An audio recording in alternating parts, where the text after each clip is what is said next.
I got fired for accidentally being an asshole to the company owner's disabled daughter. This happened on Friday. I've been drowning my sorrows all weekend, dreading the fact I have to start looking for a new job. Explaining why I got fired from my old job is going to be fun. I'm typing it up here to try and organize my thoughts in my head, because right now, it's all a mess. I had been with the company for 3 months and was still on orientation. My job was sales/advertising. As the new guy, I was given existing accounts to manage, which consisted of providing customer service and convincing my clients to spend more money on advertising. All of these accounts already had their ad campaigns done, and if they wanted something new, the account was transferred to a senior account manager who would work with our advertising guys to put something together for the customer. Eventually, I hoped to have that job, but I had to pay my dues by proving I could maintain existing accounts and convince them to spend more money first. Everything was going great, until last week, when we were scheduled to have our quarterly retreat. Since we were the main regional office in the area, all of the employees from the satellite locations came to our office for the retreat. The owner of the company rarely visits our office. He's been overseeing the setup of a new satellite office for the last year, according to my coworkers. But, he was there for the retreat, as was his disabled daughter, Amy. Not her real name, for the sake of privacy. One of my coworkers told me Amy works at one of the satellite offices and I probably wouldn't have much interaction with her, but I should be nice. That seemed like a no-brainer. I'm nice to everyone, regardless. I won't claim to be an expert on Amy's disability, but it seemed like she had childlike mannerisms and struggled with expressing herself. She also had some problem with motor skills. I'll describe the only interaction I had with her prior to the incident. I went to refill my coffee and Amy was in front of me, getting her coffee. I watched her struggle with getting condiments added and putting the lid on, so I politely asked if she needed any help. She thanked me, said she did, and let me finish making it. While I was making it, she said she hated coffee, but her dad made her drink it because she had to, in a loud voice, always alert. I smiled, said that was definitely important, and handed her the cup. She thanked me again and went back to the office her dad was using, where she had been most of the day. I felt like I had been a good Samaritan and went on my way. Most of the retreat is team-building exercises. Prior to the incident, Amy only participated in the puzzle race, where groups put puzzles together without the box art to see which team can finish faster. Amy wasn't in my group, so I didn't have any interaction with her there. Neither of our teams won. The big event, and the one that everyone seemed the most excited for, was the last activity of the day. Our boss gave us a list of potential clients. We were supposed to select 3 as a group, and put together something to attract the customer. We were told we would be judged on our creativity. My group explained that we could do pictures, slogans, jingles, whatever we wanted. Each person expected to work on one individually, then work with their group to polish it up before it was presented to everyone. It was kind of a big deal because at previous retreats, there would be clients on the list the owner was already close to bringing on board, and if you impressed the owner, you might just land that account. I went with a jingle, rhymed a few words, and recorded it. It was silly but fit the brand. My group gave me some pointers, we made some improvements, and I recorded the final product for submission. I helped my team with their projects until it was time to turn everything in. After everything was turned in, we gathered in the big conference room to critique each other. The owner went through them one by one. If it was a picture or a storyboard, he'd put it up, read it, and we'd make comments. Good or bad. There were some that were great which drew a lot of compliments, and some that were really bad, which we laughed about as a group. You could tell the senior account managers didn't care much about the exercise or put much effort into their pitches. Nobody seemed to get upset or offended, regardless of the feedback. When my jingle was played, it got a lot of comments, not all of them good, and I took the feedback with a smile. After getting my feedback, I felt a little more comfortable about sharing my thoughts on other presentations. I gave what I thought was valuable feedback to a few products, laughed at a couple others, and then a rather crude drawing was put up for the exact same company I had chosen. I immediately joked that well, at least my jingle was better than that. Did a 3-year-old draw it? And laughed, to absolute silence. I was really confused because plenty of people had made jokes and everyone laughed. Instead, a few people looked at me like I was disgusting and the owner said, well, if you don't have anything nice to say, keep it yourself, maybe? Then my boss scooted down to where I was sitting and told me I needed to go to my desk. Now, I noticed as I was gathering my things that the owner's daughter was red-faced and starting to tear up. The team building exercise was over for me. I went back to my desk and it began to sink in that the drawing must have been drawn by the owner's daughter. There was no warning or anything. The owner didn't reveal who put together what we were looking at until after a few critiques. Maybe I should have known? Everyone was joking and having fun up to that point. Someone else had a pretty bad drawing that got dead. Either way, I felt awful. As soon as the event was over, I approached my boss to apologize. He told me to wait for him in his office. Long story short, I was fired. My boss said since I was still on orientation, he had decided I wasn't a good fit for the company, so it was better to let me go now. He didn't outright say I was being fired for making fun of her drawing, but that's literally the only thing that I've ever gotten in trouble for. My work, up until that point, had been praised. I didn't get much time to process it because my boss had already called security, who showed up fairly quickly, and escorted me to my desk to gather my things before escorting me out of the building. An hour later, I got a call from one of my former teammates, who asked if I wanted to join the team for a drink one last time. They needed it after the retreat, and felt bad that they didn't warn me. I wasn't feeling up for it, but I wanted to try and make sense of the whole situation, so I went to the bar. In the back of my mind, I was thinking that since I'm about to start looking for a new job, a few references from former coworkers wouldn't be bad since I definitely won't be getting one from my boss or the owner of the company after everything that happened. The team explained that Amy comes to all of these retreats, and she always does some crude drawing like that. Everyone just sort of knows to say nice things about it, and move on. One of my teammates said that once you've seen one of her drawings, you know what to look for. Well, I didn't, and nobody warned me. I started to get pretty upset that this was a known thing and everyone knew but me, but what could I do? I had already fucked up and it cost me my job. The team also shared more about Amy. Apparently she works at one of the satellite offices but doesn't really do anything. The people in charge of the office try to come up with stuff for her to do because she gets upset when she's bored.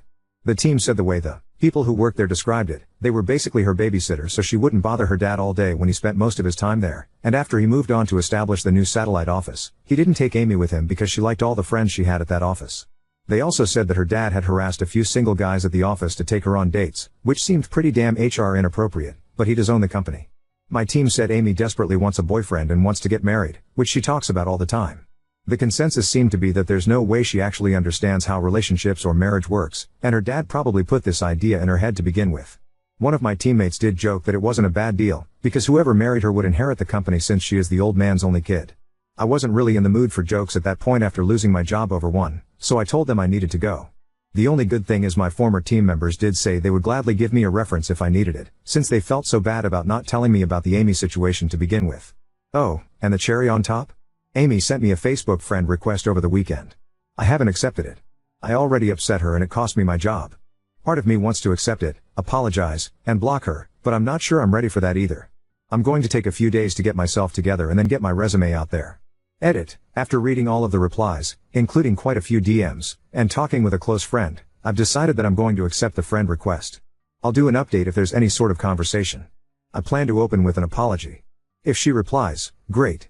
If she doesn't, then at least I will have a clear conscience knowing I've done the right thing. Update 1.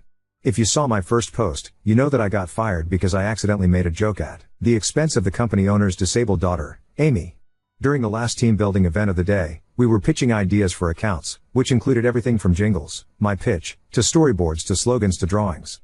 A lot of senior account managers were phoning it in, and people were making jokes about their work, which had a lot of people laughing. I got some jokes about my pitch, and got a little overconfident, so when a crude drawing went up for the same account I did my jingle for, I made a joke about it. The joke was, well, at least my jingle was better than that. Did a 3-year-old draw it? My joke was met with stone cold silence, and a very negative reaction from the owner of the company.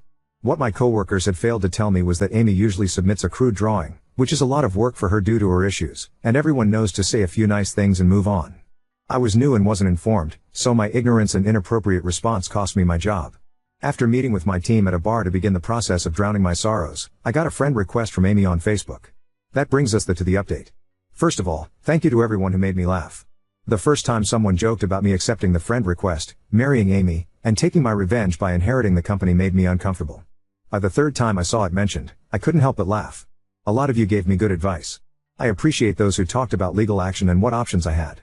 Unfortunately, I was still on orientation with my company, which is like a probationary period. During that time, they can let me go for any reason. They could fire me for wearing the wrong color socks if they wanted. I had to sign an agreement to get employed which stated I understood this. There's literally nothing I can do, legally. At the end of the day, I decided to go have some drinks with a good friend, talk things out, and see what he do. Dave's been my best friend since we were in elementary school. We've probably spent more time together than some actual brothers. Dave was firmly on the side of accept the friend request, apologize, and clear your conscience, man. I'm getting us another round of shots. He knows me better than anyone, and he knows that the guilt would eat me alive. I posted it here because it bothered me. I decided to take his advice, and everyone here who pushed me for that as well, especially the ones that DM'd me. So, that's what I did. I accepted the friend request. I immediately messaged Amy. I said I shouldn't have made that joke about anyone's work, it was unprofessional, and I was sorry. It took her a while to respond, but when she finally did, she thanked me for my apology, but said she sent me the request because she wanted to apologize since I lost my job over it. I said she didn't owe me an apology, And there was another long pause before she asked if she could copy/paste something to me. I wasn't sure what it was, but said she could. She pasted a generic message, but one she had clearly spent some time on. I don't want to type it word for word, but I'll paraphrase. "Hi, my name is Amy. Please forgive me if I'm slow to respond to you. I suffered a brain injury when I was a little girl and it takes me a while to type things out." There was more to it, but that's the basic stuff. I responded, saying it was not a problem, and she could take all the time she needed. Amy and I ended up messaging back and forth until almost 3 a.m. No, we didn't fall in love. We aren't going on a date. I'm not going to marry her for revenge so I can take her dad's company.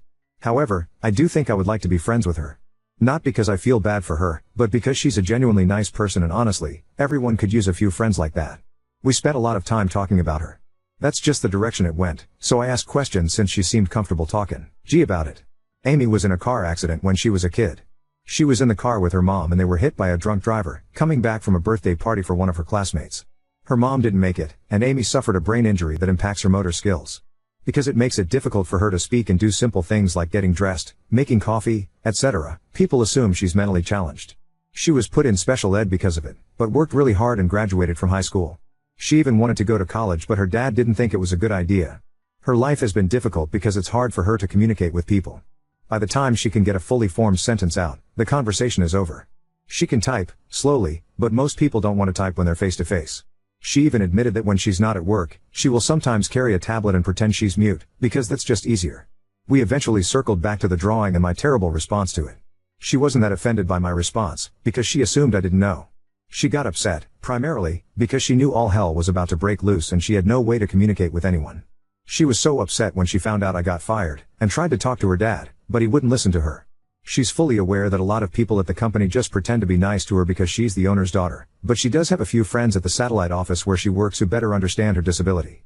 She gets frustrated because she can't truly contribute anything, but is happy when they are able to find busy work for her to do.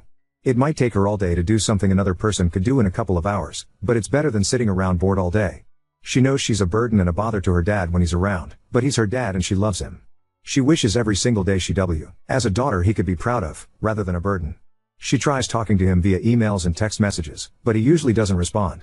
If they're in the same location, he'll just walk over and respond verbally, which is frustrating, because it becomes a one-sided discussion with her unable to do anything but give simple one-word answers like yes or no. She also thanked me again for helping with her coffee. She said that when she was younger, she tried to do everything by herself, and would get mad when people helped her, but now she's learned to appreciate the few who do.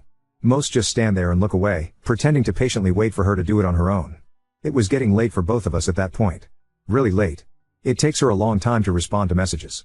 There's misspellings. I get why someone would assume she's mentally challenged. I myself referred to her in my first post as having childlike mannerisms, which was a misunderstanding on my part. When she tries to force words quickly or emphasize something, she gets really loud, which makes her sound like an excited toddler rather than an adult trying to have a conversation. We ended our talk last night agreeing to talk again sometime. She asked if I had watched the first episode of House of Dragon yet, which I have, and she asked if I'd like to talk about it after she watches it. I told her I'd love to. So that's it, that's the update. Sorry to those who expected me to steal her dad's company. I'm definitely not doing that. Talking to Amy did make me feel a lot better though. I don't know how I'm going to handle the whole firing thing at my next interview, but a few of you suggested I just leave a gap on my resume, and I may just do that. Now on to second story. Refused my ex-husband's girlfriend access to our daughter's inheritance. Now she's accusing me of being selfish and illegitimate. I, 40F, and my ex, we'll call him Joe, 41 male, were high school sweethearts, started dating when we were 17, married at 19, and divorced 20 years later, so going on 2 years now. We have an amazing daughter, Sarah, who is 8, and has adjusted really well to the separation. Joe and I get along great, the divorce was amicable and we're still good friends. Not like we hang out alone or anything, but we don't argue or fuss at each other, help each other out, and just overall have each other's backs because at the end of the day, our number one priority will always be Sarah and doing what is best for her. We've both moved on and are in serious long-term relationships with other people. His girlfriend, Lily, 46F, is great and really good for him. I have never had any conflict with her and enjoy spending time with her when we all get together for holidays and other important events or celebrations. Until last week. Joe's parents passed away within a month of each other last summer and it was devastating for all of us. Even though Joe and I had already been divorced for about a year, they still treated me like family and I loved them dearly. Joe and Lily hadn't started dating yet, so she never met them, which is a shame. They were incredible people. Long story to get to the point, but I feel like the background is important. Last week Sarah got a box in the mail from her aunt who was responsible for dividing up my late mother-in-law's jewelry amongst the kids and grandkids. She had a huge collection of both costume and more expensive fine jewelry. I let Joe know about it and he explained that some of it was left to me so when he would come over and we sort through it together. Lily came with him, which was fine. It was extremely difficult and we were both very emotional, so I'm glad she was there to support him. Here's where I think I may be the asshole. As we were going through the jewelry, we had pulled out a couple of cheaper pieces of costume jewelry for Sarah to have now, and I had picked out a couple of rings, a necklace, and 3 pairs of earrings to keep, knowing that they will eventually go to Sarah as well. Joe and I agreed that the rest of it would be put away in the lockbox that we each have a key to at my house and would stay there until Sarah is older and it goes to her. One of the pieces being put away is a beautiful set of ruby and diamond earrings and necklace that are obviously very real and we believe were passed down from Joe's grandmother. Lily had been admiring the set and making comments about how well it would go with the wedding dress she had been looking at. They aren't engaged, or even with some of her date night outfits. Joe didn't say anything to her in response, and when she put them down I wrapped them back up and put them along with the rest of the jewelry in the lockbox. Since then, Lily has texted me multiple times asking about them and if she can just borrow them. At one point she accused me of just wanting them for myself and pointed out that Joe and I were divorced and I didn't have any right to keep them. She has also said that when they get married, the jewelry will legally be part of their marital assets anyway, so I'm just putting off the inevitable. I'm not planning on wearing them. Per my agreement with Joe, I'll wear the pieces I picked out and the rest will stay put away for Sarah. I have zero intention of taking any of it out unless it's necessary, and even then, I'll let Joe know what's going on with it. Joe's has been radio silent and I haven't said anything because I don't want to cause any conflict that could have an impact on Sarah.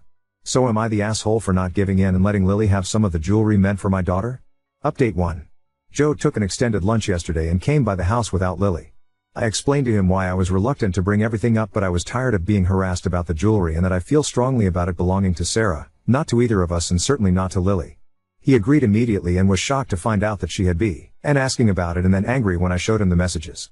I figured the best course of action was a face-to-face conversation with him and being able to hand him my phone so he could see the conversation for himself, and there would be no way for her to accuse me of making it up or photoshopping anything.